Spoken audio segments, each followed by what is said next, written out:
మనం చూసుకున్నట్టయితే యథార్థమైన భక్తి, భక్తిలో ఏ భక్తి అండి? యథార్థమైన భక్తి కలిగి ఉంటే మనము నూతన పరచబడ్డాము అన్నదానికి రుజువు అని ఇక్కడ ఎఫెసీలకు రాసిన పత్రికలో పౌలు అంటున్నాడండి.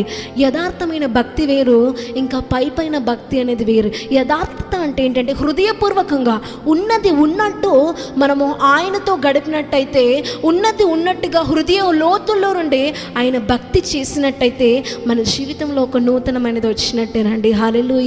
చూడండి, చాలామంది ప్రార్థన చేస్తామని ప్రార్థనలో కూర్చుంటారు, పెదవులు ఆడుతూ ఉంటాయి, భక్తి చేస్తున్నట్టే మనుషుల దృష్టిలో ప్రార్థన చేస్తుందిలే అన్నట్టే ఉంటాయి, కానీ హృదయపూర్వకంగా వాళ్ళు ప్రార్థన చేయరు. ఆలోచనలు ఎక్కడ ఉంటాయి, పెదవులు మాత్రం ఆడుతూ ఉంటాయి. సో ఇదేం భక్తి అంటే, భక్తి చేస్తున్న ప్రార్థన చేస్తున్న ఆ భక్తి యొక్క శక్తిని అనేది నువ్వు రిసీవ్ చేసుకోలేకపోతున్నావు, ప్రార్థనలో ఉన్న శక్తిని నువ్వు పొందుకోలేకపోతున్నావు.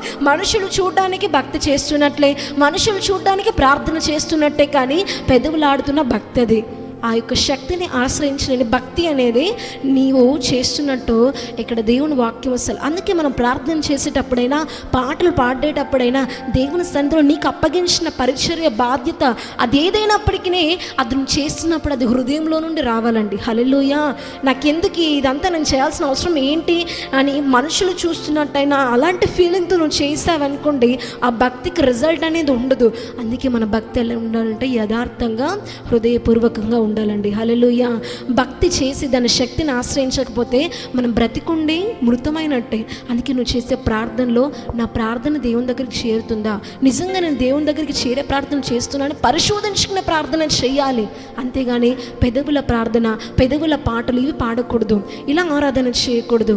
ప్రార్థన చేసేటప్పుడైనా, పాటలు పాడేటప్పుడైనా, ఆరాధన చేసేటప్పుడైనా నీ చుట్టూ ఉన్న మనుషుల గురించి కాదు నువ్వు ఆలోచించాల్సింది. నువ్వెవరి కోసమైతే ఆరాధన చేస్తున్నావు, ఎవరితోనైతే మాట్లాడుతున్నావో, ఎవరి కోసమైతే స్తుతిస్తూ ప్రార్థిస్తూ పాటలు పాడుతున్నావో వాళ్ళ దృష్టికి చేరేంత యథార్థమైన భక్తి అనేది నువ్వు ఉండాలండి. హల్లెలూయా.